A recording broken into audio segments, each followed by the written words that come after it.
मुकुन्दार्यो जैन धर्मोऽस्तु मङ्गलम् सर्वमङ्गलमाङ्गल्यं सर्वकल्याणकारकं प्रधानं सर्वधर्माणां जैनं जयतु शासनम्।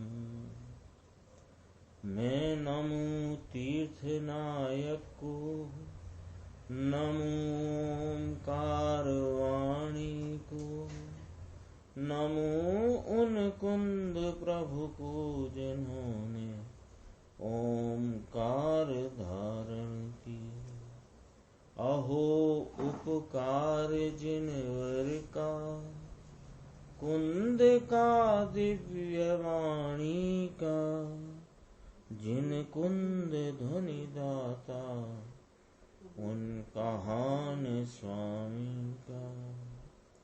नमः समय साराय स्वानुभूत्या चकासते चित स्वभावाय भावाय सर्वभावांतरच्छिदे। श्री समय सार जी परमागम ग्रंथ है। इसके परिशिष्ट में आत्मा की 47 शक्तियों का निरूपण आचार्य अमृतचंद्र भगवान ने किया। उसमें 39वीं शक्ति भाव शक्ति की अपनी स्वाध्याय कल प्रारंभ हुई थी।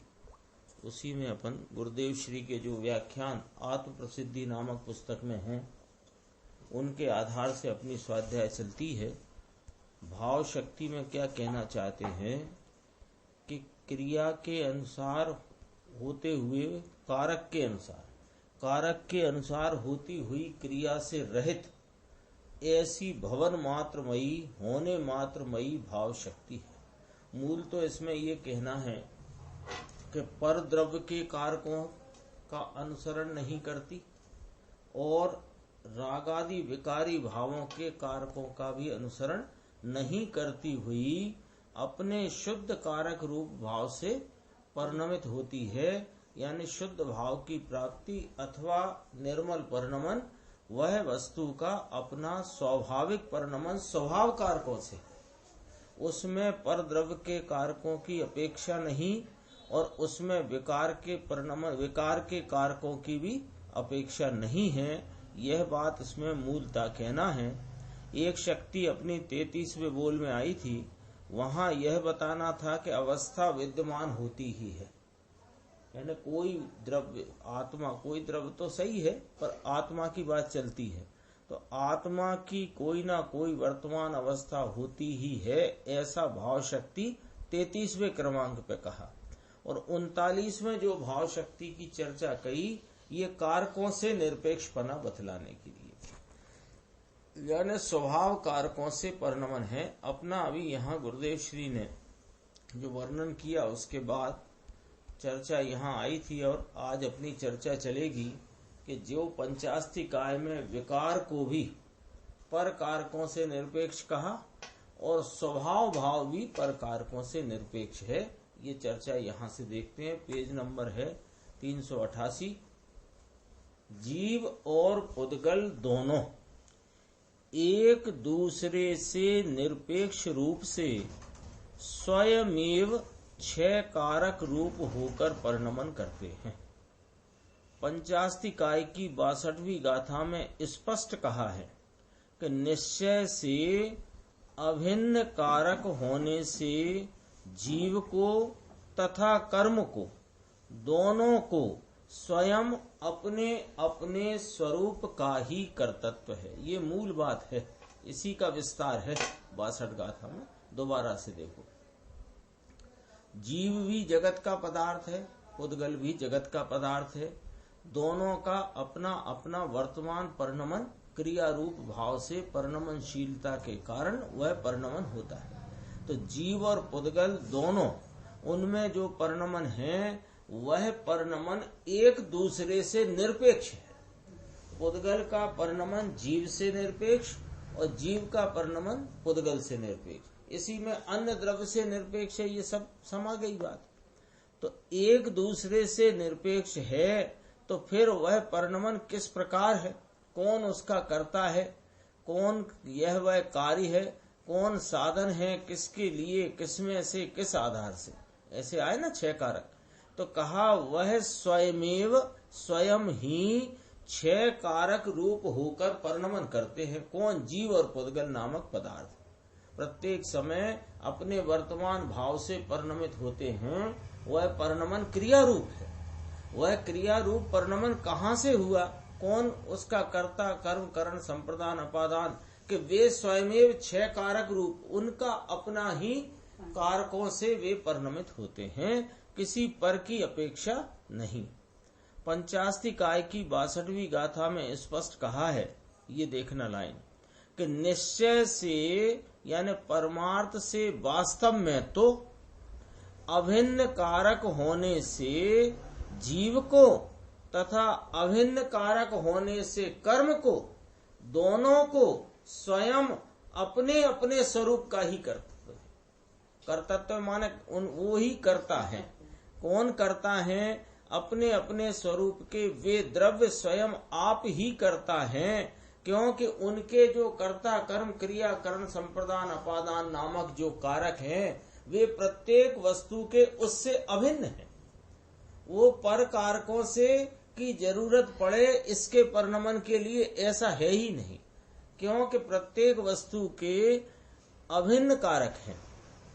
तो जीव को तथा कर्म को, दोनों को स्वयं अपने अपने स्वरूप का ही कर्तृत्व है।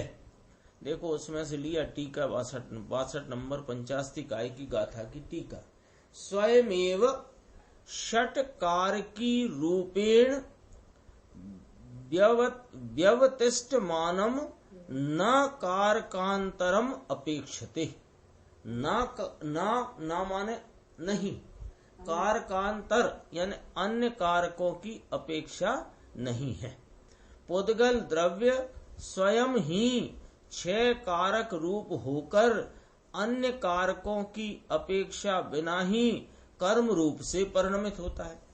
ये चर्चा 62 नंबर की गाथा में ली है। कहा ये क्या स्पष्ट करने को ली है? यह स्पष्ट करने को ली है कि जिनागम में जीव के होते हुए रागादि विकारी परिणाम में कर्म का उदय निमित्त कहा है, और जीव के रागादि परिणाम के निमित्त से कर्म के बंधरूप परिणाम कहे हैं। तो वे दोनों के अपने अपने परिणाम हैं। उस वर्तमान में होते हुए वो जीव का रागादि परिणाम और कर्म का बंधरूप अथवा उदय रूप परिणाम, ये उनके अपने अपने परिणाम हैं। तो यहाँ किसी को इस प्रकार की आशंका हो जाए कि कर्म के उदय के कारण जीव का परिणमन, रागादि का परिणमन है, और रागादि के परिणमन के कारण कर्मबंध का परिणमन है, और ऐसी अज्ञानमयी अनादि से कर्ता कर्म की प्रवृत्ति चली आई है, ऐसा तो आचार्य भगवान ने कर्ता कर्म अधिकार में सूचित किया ही अपने को। तो उसी को मिटाने की यहाँ बात की गई। तो यहाँ दोनों की चर्चा उठाई, जीव की और पुद्गल की। कहते हैं कि पुद्गल द्रव्य स्वयं ही 6 कारक रूप होकर, 6 कारक रूप होकर माने क्रिया के वे 6 कारक उससे अभिन्न है, तो उसे अन्य किसी पर के कारकों की अपेक्षा है नहीं। तो कहा अन्य कारकों की अपेक्षा बिना ही कर्म रूप से परिणमित होता है। कौन? पुद्गल द्रव्य। और जीव भी अपने औदायक भावों रूप से रागादि स्वयमेव षट्कारकी रूपेण व्यवतिष्ठमानो न कारकांतरम अपेक्षते। दोनों के संदर्भ में स्पष्ट कह दिया गया है। जो चर्चा आती थी ना, गुरुदेव बहुत याद करते हैं, 2013 में ईसरी में चर्चा हुई सम्मेद शिखर की यात्रा के दौरान। तो वहां कहा कि कर्म से विकार होता है, ये बात झूठी है। क्यों? कि ये 62 नंबर गाथा में दोनों चीजें सामने कर दी है, कर्म पुद्गल और विकार जीव का परिणाम। तो ये जीव का परिणाम और ये पुद्गल का परिणाम। तो उस समय में उत्पन्न होता हुआ जो कर्म का उदय, वह उस भाव से पुद्गल अपने अभिन्न कारकों की क्रिया से उदय रूप भाव को प्राप्त हुआ है, और उसी समय रागादि विकारी औदयक भाव उस रूप से जीव अपने अभिन्न कारकों से परिणमित हुआ है। तो वो विकार के कारक तो स्वभाव में से है कारक, ये नहीं लेना है। विकार के कारक इसलिए स्वभाव में नहीं, क्योंकि स्वभाव में कोई शक्ति नहीं और पर के कारकों की अपेक्षा नहीं, तो वे कारक वो जो है राग का परिणाम क्रिया अद्धर बताई और उसके कारक भी उसके ही हैं। यहाँ देखो दोनों का कहा, जीव भी अपने औदयक आदि भावों रूप से स्वयमेव षटकार की रूपेण षटकारक रूप से व्यवतिष्ठ मानो न, स्वयं उस कारकों से अभिन्न रूप से क्रिया रूप होता है, न कारकांतरम अपेक्षते, स्वयमेव छह कारक रूप होकर अन्य कारकों की अपेक्षा बिना ही परिणमित होता है। इस गाथा का भावार्थ बतलाते हुए श्री जयसेन आचार्य देव लिखते हैं, इसी 62 गाथा 50 इकाई की टीका भी करी ना जयसेन स्वामी ने, तो वो लिखते हैं अयम अत्र भावार्थः यथ एव शुद्ध षटकार की रूपेण परिणम मानः सन शुद्ध आत्मानं करोति तथैव यथैव और तथैव, ये देखना, तथैव शुद्धात्म तत्व सम्यक श्रद्धान ज्ञान अनुष्ठान रूपेण भेद षटकार की भावेन परिणम माना शुद्धात्मानं करोतीति।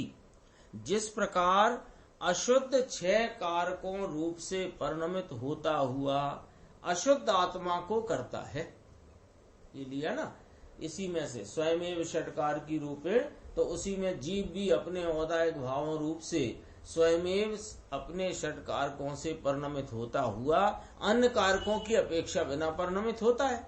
तो उसको लिया उदाहरण में, टीका में से, गाथा में से, और फिर आगे कहते हैं जिस प्रकार अशुद्ध छह कारकों रूप से, वे अशुद्ध कारक कहलाए ना विकार के, अशुद्ध छह कारकों रूप से परिणमित होता हुआ अशुद्ध आत्मा को करता है।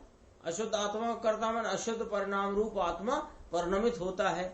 उसी प्रकार शुद्ध आत्म तत्व के सम्यक श्रद्धान ज्ञान अनुष्ठान रूप से अभेद छह कारक स्वभाव से परिणमित होता हुआ शुद्ध आत्मा को करता है। यह चर्चा कौन सी चलती है भाव शक्ति में? शुद्ध परिणमन की, क्योंकि ये तो शक्तियों की चर्चा है ना। यहाँ तो द्रव्य में, गुण में और पर्याय में, तीनों में प्रत्येक शक्ति की जो चर्चा है वो विद्यमान है, पर निर्मल परिणमन की बात है। तो निर्मल परिणमन भी परकारकों से निरपेक्ष, जिस प्रकार की अशुद्ध परिणमन भी परकारकों से निरपेक्ष है। उसी प्रकार शुद्ध आत्म तत्व के सम्यक श्रद्धान ज्ञान अनुष्ठान रूप से अभेद छह कारक स्वभाव से परिणमित होता हुआ शुद्ध आत्मा को करता है। इस प्रकार अशुद्धता में तथा शुद्धता में अन्य कारकों से निरपेक्षपना है। दूसरा निमित्त हो भले उस समय में, यानी विकार आदि के परिणाम में अनुकूलता का आरोप जिस पे आ सके, ऐसा कर्म का उदय भले विद्यमान होए, अथवा शुद्ध आत्मा के श्रद्धान ज्ञान अनुष्ठान नाम आचरण रूप जो परिणमन आत्मा का स्वयमेव अपने शुद्ध कारकों से होता हुआ है, उस समय दर्शन मोहिनी, चारित्र मोहिनी आदि के परिणामों में उपशम आदि भाव निमित्त में होए तो होए, उसका इनकार नहीं। दूसरा निमित्त हो भले, किंतु उस समय उससे निरपेक्ष रूप ही वस्तु परिणमित होती है। बहुत मुद्दे की बात है कि निमित्त को कोई उड़ा देते हो, कि निमित्त को निमित्त तरीके रखते हैं, निमित्त का कोई प्रकार का अपेक्षा या सापेक्षपना वो उड़ाते हैं। चर्चा ये है, निमित्त को नहीं उड़ाते। बहुत लोग ऐसा कहते हैं, गुरुदेव ने निमित्त को उड़ाया, सोनगढ़ वाले निमित्त को उड़ाते हैं, फिर नया नाम रखा निश्चय वाले निमित्त को उड़ाते हैं, निमित्त से कार्य होना नहीं मानते। तो हाँ, निमित्त से कार्य होना बिल्कुल नहीं मानते, निमित्त को बिल्कुल नहीं उड़ाते, निमित्त को निमित्त रूप से जानते हैं, कहते हैं, समझते हैं। लेकिन निमित्त की कोई सापेक्षता उपादान रूप जो परिणमन है उसमें होती है, इसका 100 बार इनकार है, 1000 बार, लाख बार, करोड़ बार इनकार है। ऐसी बात है। किसी भी कार्य को कार्य की अपेक्षा से देखा जाए तो वास्तव में वहाँ निमित्त नहीं है नहीं ना। निमित्त तो कार्य की विवक्षा में है, कार्य की उत्पत्ति में। ऐसा भी एक शब्द आया है जैन तत्व मीमांसा में, पंडित फूलचंद जी शास्त्री साहब ने लिखी है ना, जो खानिया चर्चा के उपरांत, उसमें एक शब्द आया है कि निमित्त जो है वह कार्य की उत्पत्ति का घटक नहीं है, उत्पन्न कार्य की विवक्षा का के लिए निमित्त की चर्चा। ऐसा ही एक लाइन आई है। हाँ, अपने को योग्य जीव के परिणाम प्राप्त करके, ये देखो 66वीं गाथा से थोड़ी बात यहाँ कहते हैं। अपने को योग्य, योग्य माने अनुरूप, अनुकूल, ये लिखा ना, अपने को योग्य जीव के परिणाम प्राप्त करके ज्ञानावरणादि अनेक प्रकार के कर्म अन्य कर्ता से निरपेक्ष रूप ही उत्पन्न होते हैं। लो, है कि नहीं स्पष्ट बात? इधर से देखो कि ज्ञानावरणादि अनेक प्रकार के कर्म, नाम, बंध भाव आदि उत्पन्न होते हैं निरपेक्ष रूप से। किससे निरपेक्ष? अन्य कर्ता से निरपेक्ष। कब? कि उस समय में अपने को योग्य माने उस कर्म बंध परिणमन के अनुकूल जीव के परिणाम को प्राप्त करके। तो प्राप्त इनने कर लिया कि ना, उस समय में जीव का वह रागादि रूप विकारी परिणाम निमित्त है, और उस ज्ञानावरणादि कर्म की जो कार्य रूप भाव हुआ है वह पर कारकों से अन्य कर्ता से निरपेक्ष रूप उत्पन्न हुआ। तो कर्म बंध में जीव का क्या रोल है? कि कुछ भी नहीं। तो जीव ने कितने कर्म बांधे? कि 0, कुछ भी नहीं। देखो यहां लिया, कर्तृत्र निरपेक्षान्यव उत्पद्यते, ऐसा पंचास्तिकाय की 66वीं गाथा में कहा है। विशेष जानना हो तो गाथा 62 तथा गाथा 66 पे टीका भी है, और गुरुदेव श्री के व्याख्यान भी पंचास्तिकाय के उपलब्ध हैं।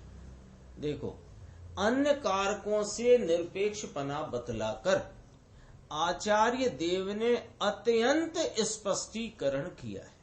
इससे ज्यादा स्पष्टीकरण क्या हो सकता है? अन्य कारकों से निरपेक्षपना बतलाया है, तो आचार्य देव ने स्पष्टीकरण, अत्यंत स्पष्टीकरण किया है। यानी व्यवहार से अन्य जितने कारक कहे जाते हों उन सब से निरपेक्ष रूप ही जीव का परिणमन है। फिर ऐसे ही समझना, व्यवहार से अन्य जितने कारक कहे जाते हों उन सब से निरपेक्ष रूप ही पुद्गल का परिणमन है। व्यवहार से अन्य कारक कौन कहे जाते हैं? कि भेद कारक निमित्त की अपेक्षा से जो अन्य कहे जाते हों, जैसे कि घड़े का कर्ता कुम्हार, घड़े का साधन वो चाक, और घड़ा कर्म, और कर्ता कुम्हार, साधन चाक, जमीन वो मिट्टी में से अपादान, पीने वाले के लिए संप्रदान, और जमीन के आधार अधिकरण। ये सब व्यवहार से निमित्त आदि का ज्ञान कराने के लिए जो कारक कहे जाते हों उन सब से निरपेक्ष ही प्रत्येक जीव का प्रत्येक परिणाम, प्रत्येक पुद्गल का प्रत्येक परिणाम अन्य कारकों से निरपेक्ष रूप ही परिणमित होता है। ऐसा निरपेक्षपना जान ले तो पराश्रय छूटकर स्वयं आश्रय से शुद्धता रूप परिणमन हुए बिना न रहेगा। कल भी अपनी चर्चा आई थी कि ये वस्तु स्वरूप की स्वाधीनता का उद्घोषणा करने वाली ये जो भाव शक्ति है, इसमें जो निरपेक्षपना इसके परिणमन का बताया है, ये समझ ले तो उसे आत्मा का दर्शन हुए बिना नहीं रहेगा। और जब तक समझेगा नहीं तब तक इस भ्रांति से मुक्त होएगा नहीं। लिखा है ना इसमें, ऐसा निरपेक्षपना जान ले। कैसा निरपेक्षपना? जो आज चली चर्चा उतनी लेना, उसकी चर्चा है कि प्रत्येक जीव और प्रत्येक पुद्गल का वर्तमान उसका होता हुआ परिणाम अन्य कर्ता अन्य द्रव्य के कारकों से निरपेक्ष रूप से ही अपने अभिन्न कारकों की क्रिया से होता है। ऐसा निरपेक्षपना जान ले तो क्या छूट जाएगा? पराश्रय छूट जाएगा। कैसे छूट जाएगा? आपने तो कह दिया, पर छूट कैसे जाएगा? कि तेरा जो वर्तमान में रागादि परिणाम चल रहा है, वो रागादि परिणाम में कोई कर्म का उदय, उसमें कर्म के उदय से यह रागादि वर्तमान निरपेक्ष है। किसी प्रकार के निमित्त से अन्य निमित्त, कर्म का उदय निमित्त, उन सब से निरपेक्ष यह राग रूप भक्ति का, दया का, दान का, काम का, क्रोध का जो परिणाम उपजा है, वह उस समय का वर्तमान में उपजा हुआ परिणाम अशुद्ध आत्मा के अशुद्ध कारकों से उत्पन्न होता हुआ है, वो पर कारकों से अत्यंत निरपेक्ष। तो ये विकार की उत्पत्ति निरपेक्ष और विकार का खात्मा भी निरपेक्ष। तो फिर मेरे निर्मल आनंद और निर्मल शांति वीतरागता की परिणाम की परिणति में वर्तमान में कैसे प्राप्ति होगी? कि स्वाश्रय से होगी। तो पराश्रय की बुद्धि कैसे छूटी? कि अरे साहब, वो दर्शन मोहिनी का उपशम होए तो मुझे सम्यक्त होए, ये तेरी पराश्रय पने की बुद्धि। ये जिनेंद्र परमात्मा अपने उपदेश में इस बात को भली भांति दृढ़ता से स्थापित करते हैं, तो हमें भी अपने निर्णय में इतनी ही दृढ़ता चाहिए जितनी दृढ़ता से उपदेश किया है सर्वज्ञ भगवान ने, उतनी दृढ़ता चाहिए कि नहीं निर्णय में? पर कारकों से अत्यंत निरपेक्ष। अभी देखो प्रवचन सार की 126वीं गाथा, इसमें आचार्य देव ने कहा है, संसार दशा में या साधक दशा में भी आत्मा अकेला ही स्वयं कर्ता, कर्म, करण और कर्म फल है, अन्य कोई उसका संबंधी नहीं है। क्या कहा? संसार दशा या साधक दशा। तो दोनों प्रकार के परिणाम गिना दिए कि नहीं? अशुद्ध परिणाम भी बता दिए और शुद्ध परिणाम। तो कोई पण अशुद्ध परिणाम हो मोहराग देश का, या कोई सम्यक दर्शन ज्ञान चारित्र का निर्मल परिणाम हो, साधक को होता है कि नहीं? तो उन ऐसे परिणमन में आत्मा अकेला ही स्वयं करता है, स्वयं ही कर्म है, स्वयं ही साधन है और स्वयं ही फल है। अन्य कोई, ये कर्म फल का अर्थ है कार्य का फल, अन्य कोई उसका संबंधी नहीं है। इसकी चर्चा आगे लेंगे गुरुदेव 126 की। तथा ये भी देखो 16वीं गाथा में कहा कि यह आत्मा स्वयंभू है, कहा है ना 16वीं गाथा, उसका कहा कि शुद्ध उपयोग की भावना के प्रभाव से केवल ज्ञान प्राप्त करने वाला आत्मा स्वयमेव 6 कारक रूप होता है। 6 कारक रूप होता माने 6 कारकों की स्वयमेव स्वयं से ही अपने 6 कारक रूप क्रिया से परिणमित होता हुआ वह केवल ज्ञान प्राप्त करता है, इसलिए वह स्वयंभू है। निश्चय से पर के साथ आत्मा को कारक पने का संबंध नहीं है। इन दोनों गाथाओं के विस्तृत विवरण इसी लेख में आगे आएंगे, इसी व्याख्या के अंतर्गत। अभी संक्षेप में गुरुदेव ने याद किया 126वीं गाथा को भी और 16वीं गाथा को।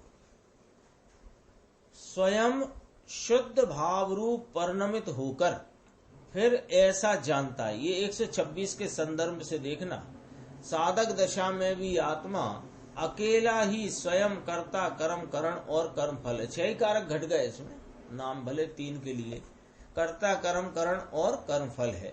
तो इसको नीचे घटाया देखो, स्वयं शुद्ध भाव रूप परिणमित होकर ऐसा जानता है कि पूर्व काल में रागादि रूप भी मैं ही अकेला परिणमित होता था।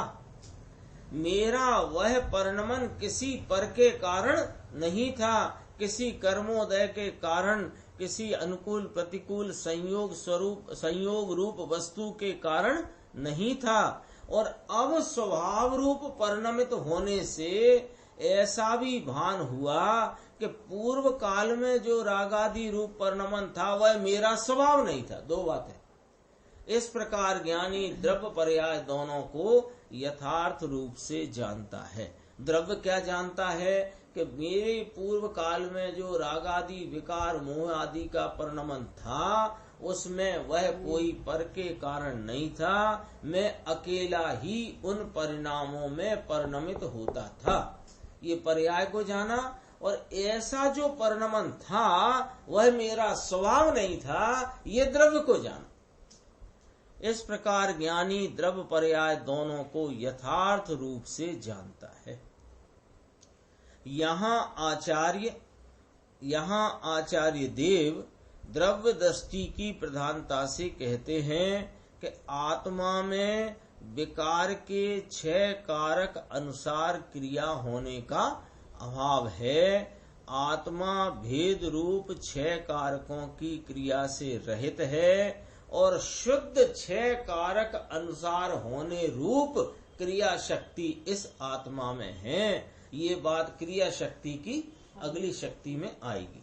यानी अपनी जो चर्चा चलती है अपन उस चर्चा को सेंटर पॉइंट बना के चलते हैं कि क्या कहा, कारकानुगत क्रिया निष्क्रांत भवन मात्रमयी भाव शक्ति। यही था ना, कारकानुगत क्रिया निष्क्रांत भवन मात्रमयी भाव शक्ति। इस शक्ति के अनुसार, इस शक्ति की चर्चा के द्वारा आत्मा का वह भाव बताते हैं कि यह आत्मा कभी भी पर कारकों से यानी परद्रव्य के कारकों से और विकार रूप अशुद्ध कारकों से रहित ही शुद्ध रूप अपने स्वाभाविक कारकों की क्रिया रूप परिणमित होता है। ऐसे होने रूप अपने वर्तमान परिणाम निर्मल परिणाम के होने रूप ऐसी भाव शक्ति आत्मा में त्रिकाल विद्यमान है। अपन चलते हैं, अभी देखो ये पॉइंट आएंगे। यहाँ राग के विकार के कारकों का अनुसार यह आत्मा का परिणमन नहीं है, ये बात यहाँ बताते हैं। क्यों, कौन सा परिणमन लेना है यहाँ? धर्म रूप निर्मल परिणमन। यानी जैसे अपन ने जयसेन स्वामी की भाषा में देखा था गाथा 66 के संदर्भ और 62 के संदर्भ से कि शुद्ध अपने शुद्ध कारकों की क्रिया से उत्पन्न होता सम्यक दर्शन, सम्यक ज्ञान और सम्यक अनुष्ठान रूप जो परिणमन है उसकी चर्चा है यहाँ। तो उसमें रागादि विकारकों की अपेक्षा है कि नहीं है, ये बात यहाँ दृढ़ता से स्थापित की जा रही। क्यों की जा रही है? क्या जरूरत है इतनी कारकों की बातें और ये सब करने की? ये जरूरत है कि जीव को अनादि से यह अज्ञान छाया हुआ है कि यह जो रागादि भाव हैं इनके करते करते मुझे वीतरागता की प्राप्ति हो जाएगी, अथवा कि जो शुभ राग है दया दान भक्ति पूजा चिंतन मंथन स्वाध्याय घोलन का, इस राग से मुझे मेरी आत्मा मिलेगी, ऐसी इसको भ्रांति पड़ी है। उस भ्रांति को निकालने के लिए कहते हैं कि अरे स्वाध्याय चिंतन मनन घोलन का भी जो राग है वह राग के कारकों से निरपेक्ष यह सम्यक दर्शन ज्ञान चारित्र का निर्मल परिणमन अपने 6 कारकों की क्रिया से होता है, रागादि विकार के कारकों से निरपेक्ष है। ये दृढ़ता से क्यों स्थापित करना कि ये बुद्धि तुम्हारी छूटे कि रागादि से मेरा कोई ना कोई प्रकार हित होता है। इसके लिए चर्चा देखो, राग को कर्ता बनाकर आत्मा उसके अनुसार धर्म रूपी कार्य करे, ऐसा आत्मा का स्वभाव नहीं है ना। तो क्या हुआ इसमें? आत्मा के धर्म रूप कार्य के लिए राग के कर्तापने का निषेध हुआ और अपने 6 कारकों की स्वाभाविक 6 कारकों का कर्ता आत्मा स्वयं होकर के उस धर्म रूपी निर्मल पवित्र आनंद के कार्य को करता है। एक बात। दूसरी, राग को कर्म बनाकर आत्मा उसका कर्ता होए, ऐसा भी आत्मा का स्वभाव नहीं है। यानी आत्मा बने कर्ता और राग होए उसका कार्य, ऐसा भी आत्मा का स्वभाव नहीं है। तो आत्मा अपने निर्मल परिणाम आदि का तो करता है, और निर्मल परिणाम आदि आत्मा के कार्य हैं, पर राग आदि विकार आत्मा के कार्य नहीं है। दो बातें हुई। तीसरी, इसी प्रकार राग को साधन बनाकर आत्मा उससे धर्म को साधे, ऐसा भी उसका स्वभाव नहीं है। ये करण कारक होता है ना, करण कारक माने साधन। तो ठीक है साहब, आत्मा अपने निर्मल परिणाम का कर्ता, निर्मल परिणाम आत्मा का कार्य, लेकिन साधन तो राग को मानो। ये मिथ्या भ्रांति भी साफ कर देने के लिए ये चर्चा आई है। क्यों आई है ये चर्चा? वह बात भी गायब कर दो। कौन सी बात? कि राग किसी प्रकार से मेरे धर्म रूप निर्मल पवित्र आनंद परिणाम का साधन हो सकता है। हाँ, वो तो स्थान स्थान पे कहा, पर यहाँ इसी फ्रेम में समझाते हैं कि कारण भी नहीं है। अपने निर्मल आनंद रूप वीतराग परिणाम धर्म परिणाम के का कार्य का साधन यह आत्मा स्वयं है, क्योंकि इसमें ऐसा 6 कारक रूपता का स्वभाव पड़ा हुआ है। उसको यहाँ स्थापित करके कहते हैं, इसी प्रकार राग को साधन बनाकर आत्मा उससे धर्म को साधे, ऐसा भी उसका स्वभाव नहीं है।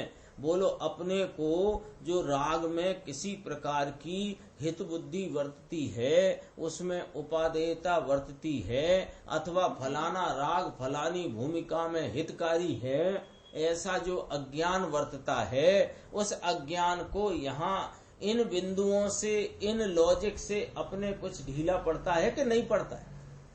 लॉजिक आया कि नहीं आया कारकों का?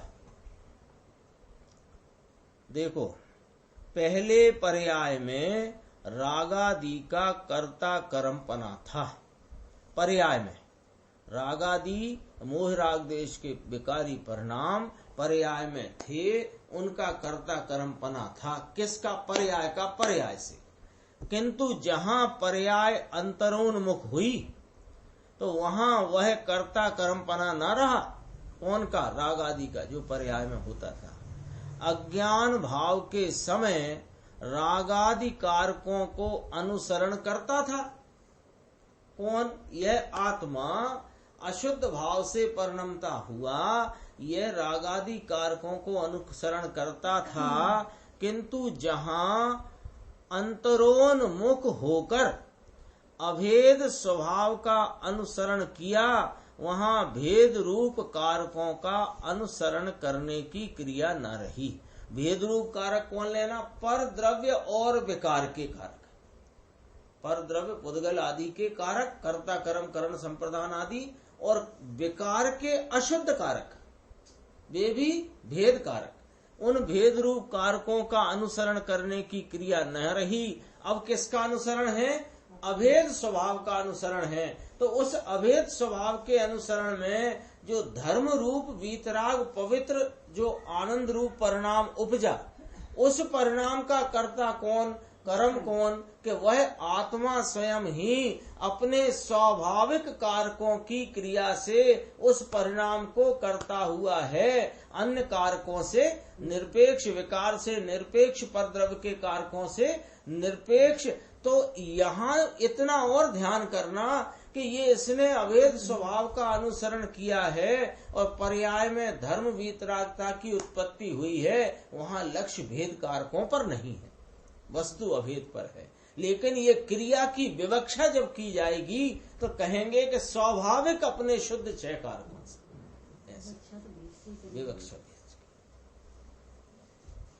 इस प्रकार अपने स्वभाव का अनुसरण करे और भेद रूप कारकों का अनुसरण न करे, ऐसी आत्मा की भाव शक्ति है। बोलो अर्थ इसमें से निकल रहा कि नहीं आचार्य भगवान की संस्कृत का?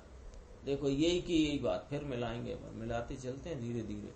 कारकानुगत क्रिया निष्क्रांत भवन मात्रमयी भाव शक्ति। क्या लिखा था?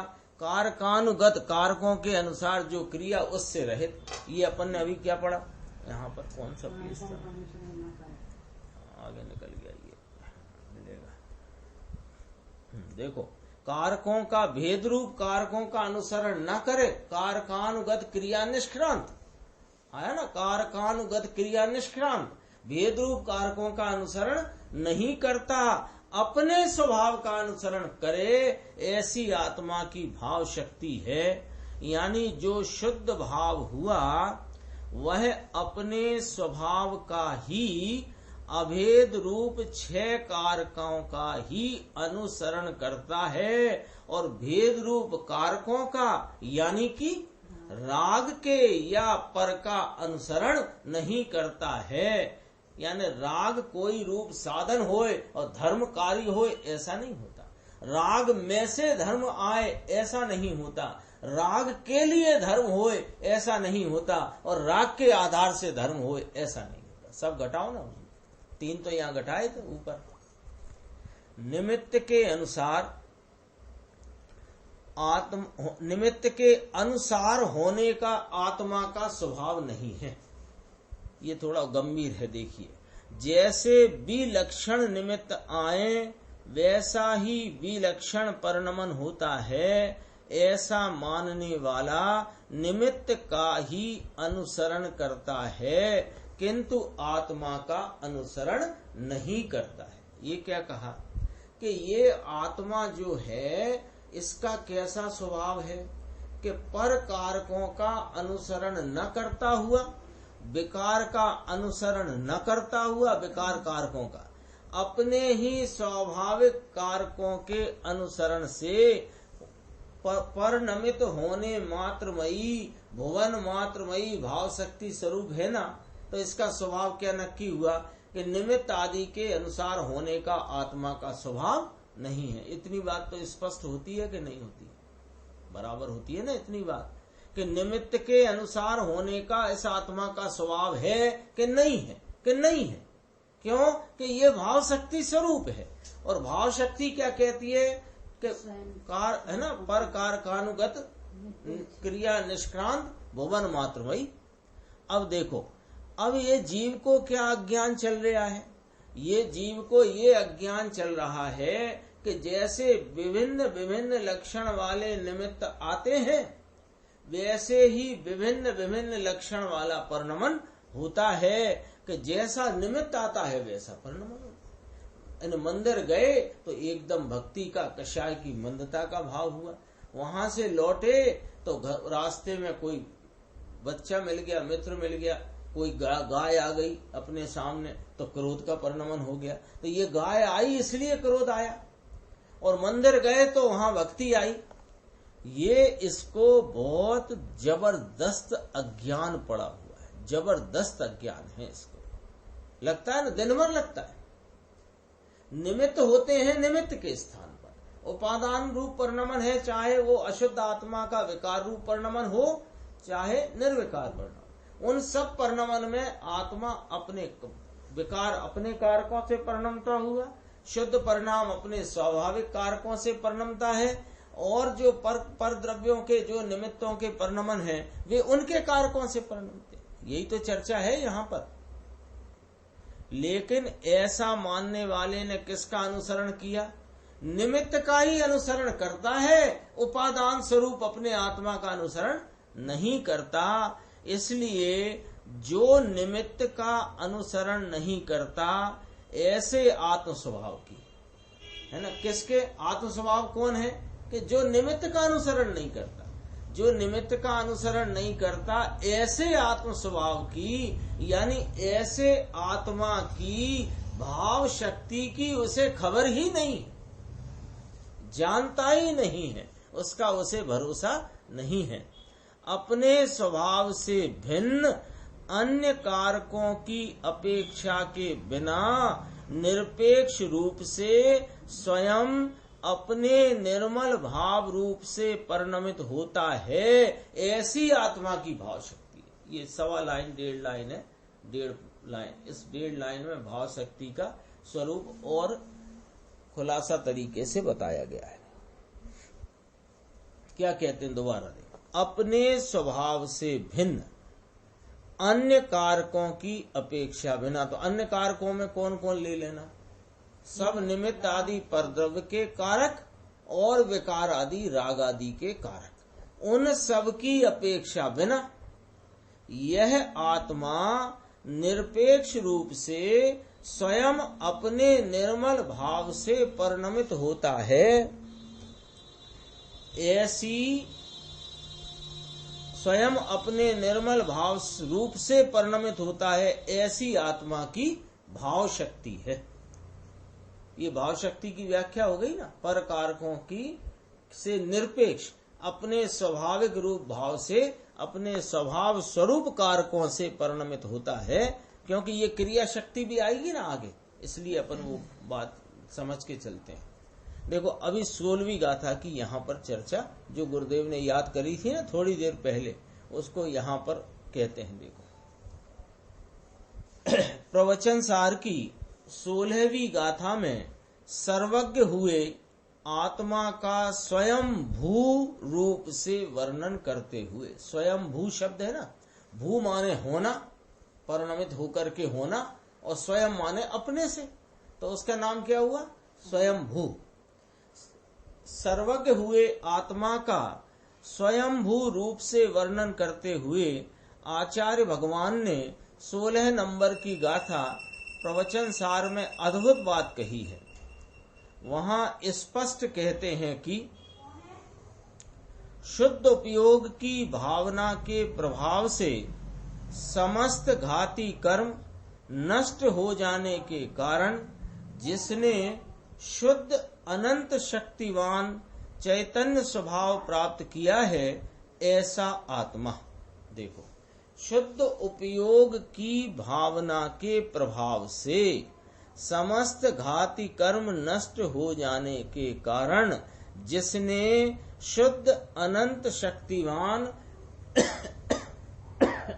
चैतन्य स्वभाव प्राप्त किया है, ऐसा आत्मा। अब मिलाओ इसको, इसमें इस वाक्य को ऐसे पढ़ो, शुद्ध उपयोग की भावना के प्रभाव से जिसने शुद्ध अनंत शक्तिवान चैतन्य स्वभाव प्राप्त किया है, उसके निमित्त में समस्त घाती कर्म नष्ट हो जाने के कारण। ऐसा है, अपन इसको ऐसा पढ़ के ऐसा अर्थ नहीं निकाल सकते हैं कि शुद्ध उपयोग की भावना से घाती कर्म नष्ट करे और घाती कर्म नष्ट होने के कारण चैतन्य स्वभाव की प्राप्ति हुई, ऐसा इसका अर्थ नहीं निकलेगा। क्यों नहीं निकलेगा? कि शुद्ध उपयोग की भावना रूप कौन परिणमित हुआ है? कि आत्मा। शुद्ध उपयोग की भावना रूप कौन परिणमित हुआ? कि आत्मा। और घाती कर्म नष्ट हुए ये कौन परिणमित हुआ? कि पुद्गल। और चेतन स्वभाव किसने प्राप्त किया? आत्मा। दो द्रव्य की चर्चा आई एक लाइन। तो शुद्ध उपयोग की भावना के प्रभाव से घाती कर्म नष्ट कर दिए और घाती कर्म नष्ट हो जाने के कारण अनंत शक्तिवान चेतन स्वभाव को प्राप्त किया। ऐसा है कि नहीं? इसको जरा ऐसे समझ, लिखा तो ऐसा ही है पर समझना कैसे कि शुद्ध उपयोग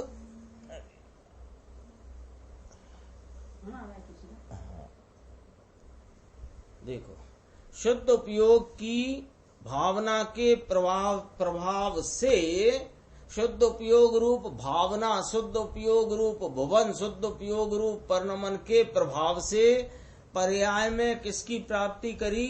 शुद्ध अनंत शक्तिवान चैतन्य स्वभाव की। और वहां निमित्त में समस्त घाती कर्म नष्ट हुए।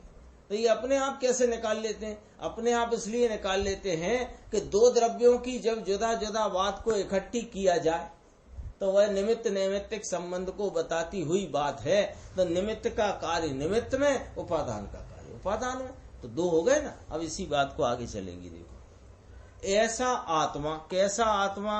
जिसने शुद्ध अनंत शक्तिवान चैतन्य स्वभाव को अपनी वर्तमान परिणति पर्याय में प्राप्त किया है, ऐसा आत्मा नंबर 1 शुद्ध अनंत शक्तिवान ज्ञायक स्वभाव के कारण स्वतंत्र होने से जिसने कर्तापने का अधिकार ग्रहण किया है, ऐसा।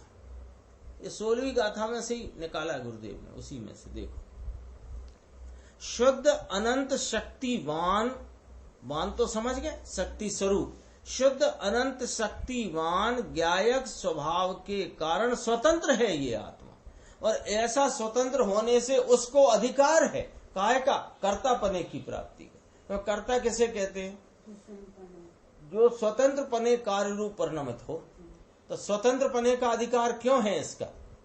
क्यों कि यह अपने अनंत शक्ति का पुंज और उसका स्वामी है, तो इसने इस कर्तापने का अधिकार प्राप्त किया है, ऐसा। दूसरा नंबर, ये कर्ता की व्याख्या हुई। शुद्ध अनंत शक्ति वाले ज्ञान रूप से परिणमित होने के स्वभाव के कारण स्वयं ही प्राप्य होने से, स्वयं ही प्राप्त होता है। कर्म किसे कहते हैं? कि कर्ता जिसे स्वाधीनता से स्वयं प्राप्त करे वह उसका कार्य, और जो स्वतंत्र पने परिणमित हो वह उस कार्य का कर्ता। यही व्याख्या है ना, उसी को यहाँ घटाया। देखो, शुद्ध अनंत शक्ति वाले ज्ञान रूप से परिणमित होने का स्वभाव ही है इसका, तो उस स्वभाव के कारण ये स्वयं ही प्राप्य है। कौन सा? वह अनंत शक्तिवान चैतन्य स्वभाव की सर्वज्ञ रूप अवस्था की प्राप्ति स्वयं प्राप्य है, ऐसा स्वयं ही प्राप्त होता है। इसलिए कर्म पने का अनुभव करता हुआ, कर्म पने का अनुभव माने उस कार्य रूप भाव का अनुभव करता हुआ, उस कार्य रूप भाव से परिणमित होता हुआ। तो कार्य की व्याख्या हुई। तीसरा, शुद्ध अनंत शक्ति वाले ज्ञान रूप परिणमित होने के स्वभाव के लक्षण स्वयं ही साधकतम उत्कृष्ट होने से करणपने को धरता है। करण किसे कहा? साधन को। साधन कौन? उत्कृष्टतम साधन भाव, उसे करण कहते हैं ना। स्वयं ही अनंत शक्ति स्वरूप, ऐसे ले लो इसको सीधा, सर्वज्ञ भाव रूप परिणमित होने का स्वभाव लक्षण है कि नहीं आत्मा का? तो यह स्वयं ही उस भाव की लक्षण होने से, स्वभाव होने से स्वयं ही उसका उत्कृष्ट साधकतम है, और साधकतम होने से करणपने को धरता हुआ। 3 हुए। चौथा, शुद्ध अनंत शक्तिवान ज्ञान रूप से परिणमित होने के स्वभाव के कारण स्वयं ही कर्म द्वारा समाश्रित होता है। समाश्रित होता माने कर्म स्वयं को दिया जाता है, क्योंकि कर्ता ने कर्म को करण से और संप्रदान के लिए, है ना, संप्रदान करता हुआ अपादान में से आधार से कार्य हुआ, ऐसा कथन आता है। उसी को यहाँ अपने स्वयं के कारकों पे, स्वयं शुद्ध स्वाभाविक कारकों पे घटा रहे हैं। कैसे? शुद्ध अनंत शक्तिवान ज्ञान रूप परिणमित माने क्या लेना? सर्वज्ञ रूप परिणमित होने का स्वभाव है कि नहीं इस आत्मा का? तो वह कार्य जो स्वयमेव उस कार्य से परिणमित हुआ, किस कार्य से? सर्वज्ञ रूप कार्य से। किसको दिया इसे? स्वयं को। तो स्वयं ही कर्म द्वारा, कार्य द्वारा समाश्रित होता है। इसलिए अर्थात कर्म नाम कार्य स्वयं को दिया जाता है। इसलिए संप्रदान पने को भी कौन ने धारण किया? आत्मा ने। 5वां, शुद्ध अनंत शक्तिवान ज्ञान रूप से परिणमित होने के समय पूर्व काल में प्रवर्तित विकल ज्ञान स्वभाव का नाश हो जाने पर भी सहज ज्ञान स्वभाव द्वारा स्वयं ही ध्रुवत्व का अवलंबन करता है, इसलिए अपादान पने को धारण करता है। क्या गजब गजब की व्याख्या। अपादान माने उसमें से, ऐसा है ना? हाँ, जैसे मिट्टी में से, ऐसा आता घड़ा बना, तो उसमें से, तो किस में से? तो यहाँ क्या निषेध किया कि पूर्व पर्याय में से नहीं, ऐसे हाँ टोकरे में से ले कुछ, मिट्टी तो स्वयं पड़ना भी है, टोकरे में से, ठीक है, टोकरे में से, हाँ ऐसा अपादान कहते हैं वो, हाँ अपादान कहते हैं उसे। यहाँ क्या कहा, ये 2 लाइन आई हैं, पहले दूसरी पढ़ते हैं कि पहले तो इतना, पहले देखो सर्वज्ञत्व रूप से परिणमित होने का स्वभाव है कि नहीं, तो सर्वज्ञत्व स्वरूप परिणमन के पूर्व काल में जो विकल ज्ञान स्वभाव था, यानी अल्प ज्ञान था, अपन सीधे ले लो ना, सर्वज्ञ रूप परिणमन और अल्पज्ञ रूप परिणमन, तो अल्पज्ञ रूप जो परिणमन था उसका नाश हो गया, और ऐसा नाश हो जाने पर भी और ये सर्वज्ञ रूप से परिणमित हो गया, तो क्यों कि इसने ध्रुवत्व का अवलंबन लिया है। किस ध्रुवत्व का, कि सर्वज्ञत्व स्वभाव स्वरूप अपने ध्रुवत्व का अवलंबन लिया होने से, तो ये अपादान भी कौन हुआ, अपना आत्मा ध्रुव स्वयं। तो पूर्व की पर्याय में से नई पर्याय नहीं आती, यह बात भी यहाँ स्पष्ट कर दी गई। हाँ, ध्रुव में से ही नवीन पर्याय उपस्थित है, तो ध्रुव में से उपस्थित है माने उसका अपादान ध्रुव है, ये नक्की करा, इसलिए अपादान पने को धारण करता हुआ। और 6वां, शुद्ध अनंत शक्तिवान ज्ञान रूप से परिणमित होने वाले स्वभाव का स्वयं ही आधार होने से अधिकरण पने को आत्मसात करता हुआ, उस आधार भाव को, उस कार्य रूप भाव और आधार भाव की एकता रखता हुआ। कौन है वह आधार, कि यह शुद्ध अनंत शक्ति संपन्न अपना आत्मा जो स्वभाव है, सर्वज्ञत्व रूप परिणमने का ध्रुव स्वभाव है, वही इस कार्य का अधिकरण रूप है। इस प्रकार स्वयमेव 6 कारक रूप होता है, इसलिए यह आत्मा स्वयंभू कहलाता है। इससे ऐसा कहा, क्या मतलब क्या निकला इतनी चर्चा का, वो 3 लाइन 2.5 लाइन देखो। निश्चय से पर के साथ आत्मा को कारक पने का संबंध नहीं है, कि जिससे शुद्धात्म स्वभाव की प्राप्ति के लिए सामग्री माने बाह्य साधन ढूंढने की व्यग्रता से जीव व्यर्थ ही नकामा फालतू में ही परतंत्र होते। लिया ना, इसमें यही शब्द है, वहां नकामा शब्द भी लिया है, नकामा व्यर्थ ही, नकामा माने गुजराती के शब्द है, व्यर्थ ही, कोई काम ही नहीं, बेकाम फालतू, ये लिया। देखो, निश्चय से पर के साथ आत्मा को कारक पने का संबंध नहीं है। ये कौन सी 16वें नंबर की गाथा में परिपूर्ण पर्याय की प्राप्ति तक की बात करी कि नहीं करी है ना।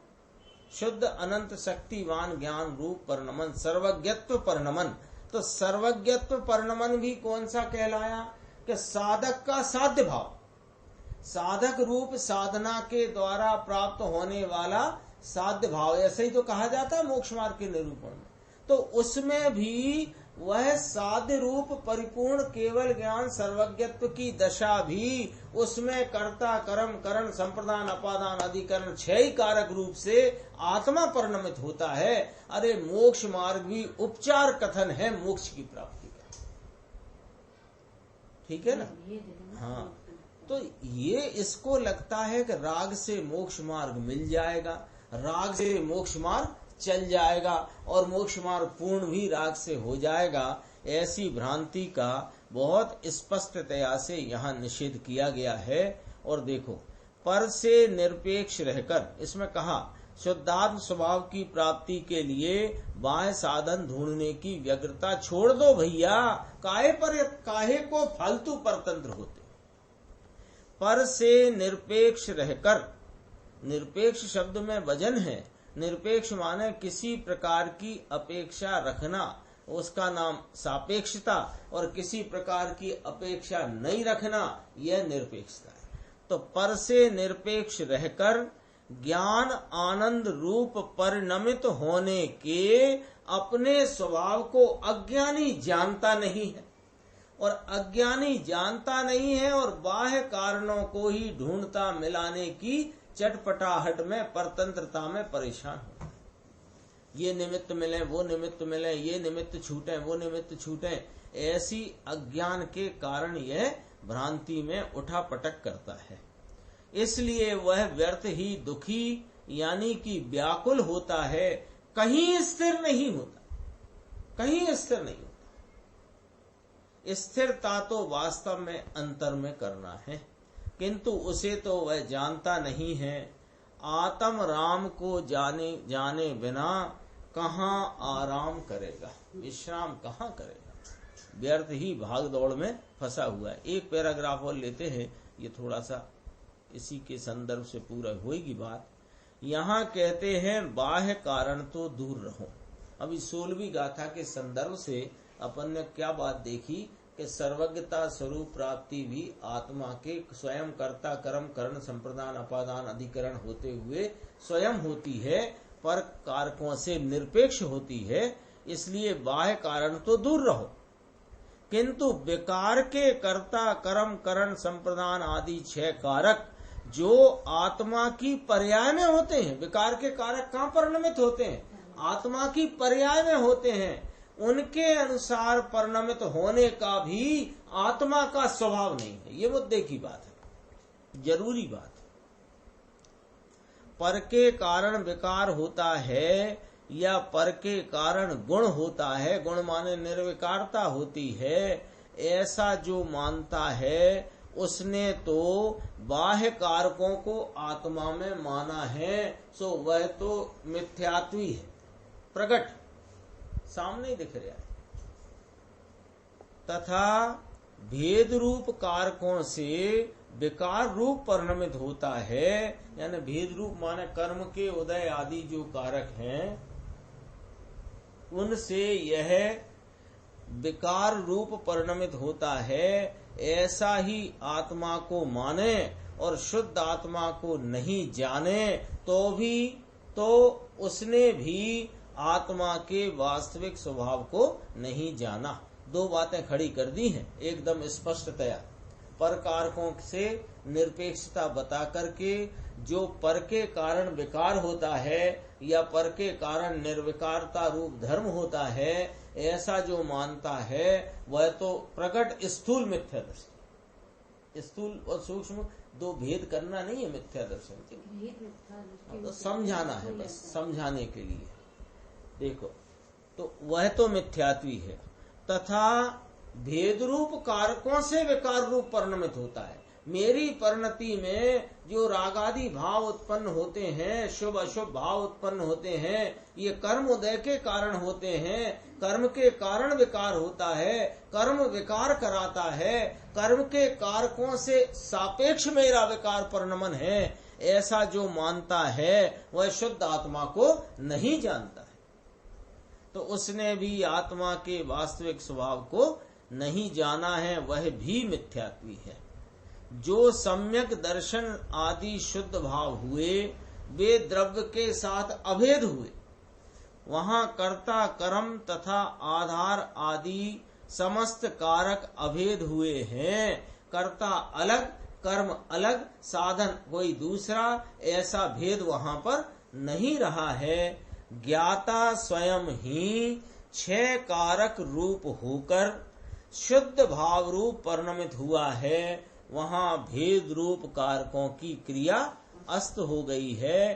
कारकानुगत क्रिया निष्क्रांत भुवन मात्रमयी भाव शक्ति, वहां भेद रूप कारकों की क्रिया अस्त हो गई है।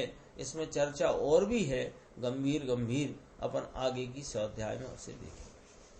निज निधि निज में बताई, यह अनंत उपकार है, उसके लिए जिन वाणी माँ को वंदना शत बार है।